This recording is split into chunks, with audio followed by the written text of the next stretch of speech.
అపోస్తల గ్రంథము 16వ అధ్యాయము 31వ వచనము. Acts chapter number 16 verse number 31. అందుకు వారు, ప్రభువైన యేసునందు విశ్వాసముంచుము, అప్పుడు నీవును నీ ఇంటి వారును రక్షణ పొందుదురని చెప్పాను.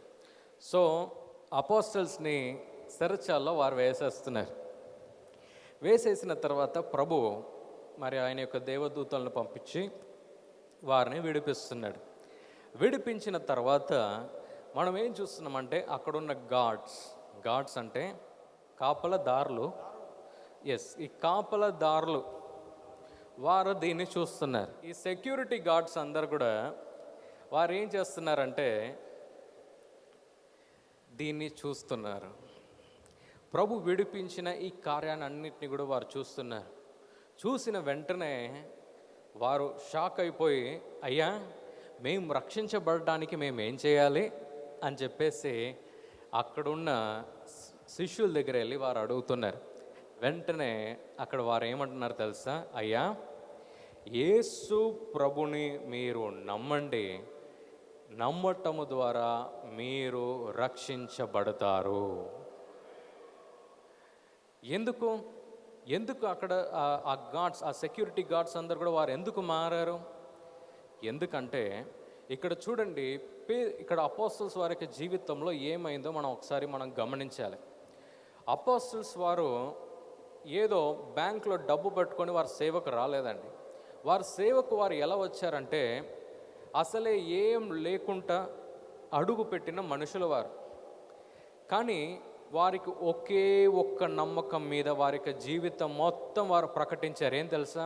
ఈ యేసుక్రీస్తు మీ యొక్క పాపాల కొరకు మరణించాడు, తిరిగి లేచాడని చెప్పేసి వారికి జీవితం అంతా కూడా ప్రతి ఒక్క అపోస్తల భక్తుడు కూడా ఆయన ఏం తెలియజేస్తున్నాడు అంటే సువార్తని వారు ప్రకటిస్తున్నారు. కానీ ఒక్కటి మనం చూడొచ్చు. ఏం తెలుసా?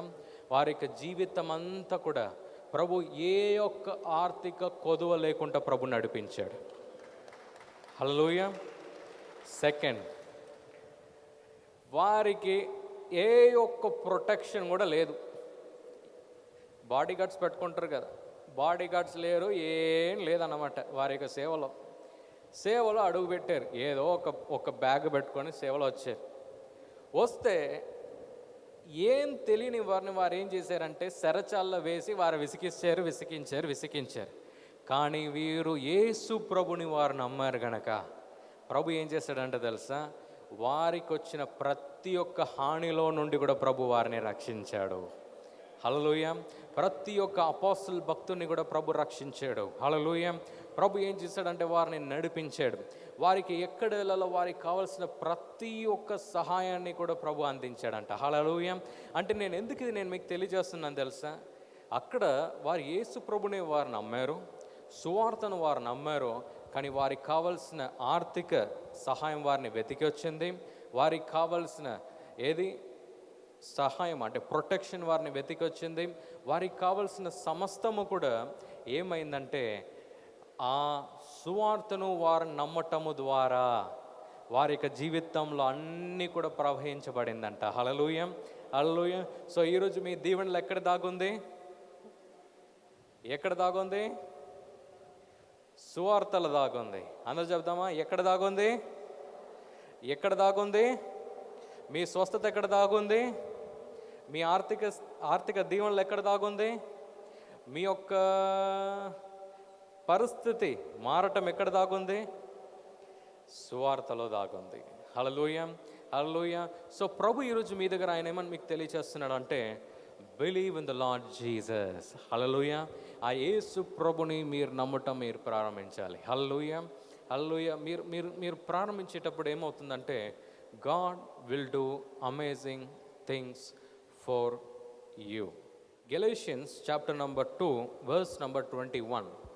నేను దేవుని కృపను నిరర్ధకము చేయను, నీతి ధర్మశాస్త్రం వలనైతే ఆ పక్షమందు క్రీస్తు చనిపోయినది నిష్ప్రయోజనమే.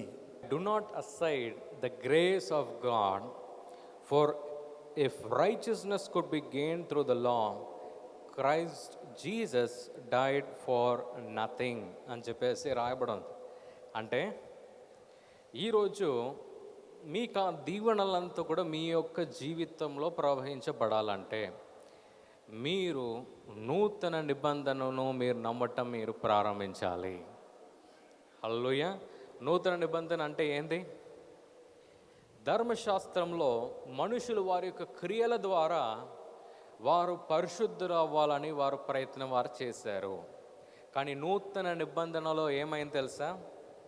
మీ యొక్క రక్షణ, మీ యొక్క దీవెనలు, మీ యొక్క స్వస్థత అంతా కూడా యేసు ప్రభు చేసిన కార్యాల్లో దాగి ఉందంట.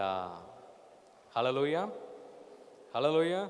ఈరోజు ప్రభు మీకేం గుర్తు చేస్తున్నాడంటే ధర్మశాస్త్రము ద్వారా కాదు, ఇప్పుడు యేసు ప్రభుని నమ్ముటము ద్వారా ప్రతి ఒక్క దీవెనలు కూడా మీ జీవితంలో ప్రారంభించబడుతుందంట. హల్లెలూయా, హల్లెలూయా. సో ఈరోజు మీరు ఏం నమ్మటం మీరు ప్రారంభించాలంటే, మీకు స్వస్థత కావాలంటే మీరు ఎక్కడ మీరు వెళ్ళాలంటే ఆయన యొక్క సువార్త అంటే గాస్పుల్ని మీరు చూడటం మీరు ప్రారంభించాలి. మీరు ఎప్పుడన్నా గమనించారా? మనం యెషయా ప్రవక్త ఈ యొక్క మాట ఆయన తెలియజేస్తాడు. ఆయన పొందిన ఆ దెబ్బల చేత మనకు స్వస్థత అంటాడు. యెషయా ప్రవక్త ఎప్పుడో రాశాడండి యేసు ప్రభు యొక్క మరణాన్ని. కానీ ఆ మనిషి కూడా దేని మీద ఆయన ఫోకస్ చేశాడు తెలుసా? ఆ సువార్త మీదనే ఆయన ఫోకస్ చేశాడు. హల్లెలూయా, హల్లెలూయా. ప్రభు అయిన యేసుక్రీస్తు మరణించిన తర్వాత తిరిగి పాతాళ లోకానికి వెళ్ళి ఆయన దేన్ని బోధించాడంట తెలుసా? సువార్తను బోధించాడంట. ప్రతి ఒక్క మనిషికి కూడా సువార్తను బోధించాడంట. హల్లెలూయా. ఎందుకంట తెలుసా? The old testament people should be saved. Hallelujah. అంటే పాత నిబంధనలో ఉన్న మనుషులందరికీ కూడా ప్రభు ఏం చేశాడంటే he spoke the gospel. Hallelujah. ఎందుకంటే ప్రతి ఒక్క దీవెనలు కూడా అక్కడ సిలువలో దాగి ఉంది. ఆమేన్, ఆమేన్. సో ఈరోజు మనం ప్రభు దగ్గర ఏం అడగాలంటే, ప్రభువా నాకు రావాల్సిన దీవెనలు నువ్వు సిలువలో చేసిన ఆ కార్యాల ద్వారానే. హల్లెలూయా. నువ్వు సిలువలో చేసిన ఆ కార్యాల ద్వారానే నాకు విడుదల, నాకు స్వస్థత, నాకు రక్షణ, నా ఆర్థిక స్థితి మారటము కూడా నువ్వు చేసిన ఆ కార్యాల ద్వారానే అని నమ్మటం ప్రారంభించండి. మీ యొక్క స్థితి అంతా కూడా మారుతుంది. ప్రోగ్రామ్ మీకు ఆశీర్వాదకరంగా ఉన్నదని మేము నమ్ముతున్నాం. ఫస్ట్ లైక్ చేయండి, తెలిసిన వారు మీ ఫ్రెండ్స్ అందరికీ మీరు షేర్ చేయండి, తర్వాత సబ్స్క్రైబ్ చేయండి. తప్పగా ప్రభు మిమ్మల్ని దీవిస్తాడు. ఇక రాబో వీడియోను కూడా మీరు చూడండి, దీవించబడండి. ప్రభు మిమ్మల్ని దీవించును గాక. God bless you. వందనాలయ యేసయ్యా.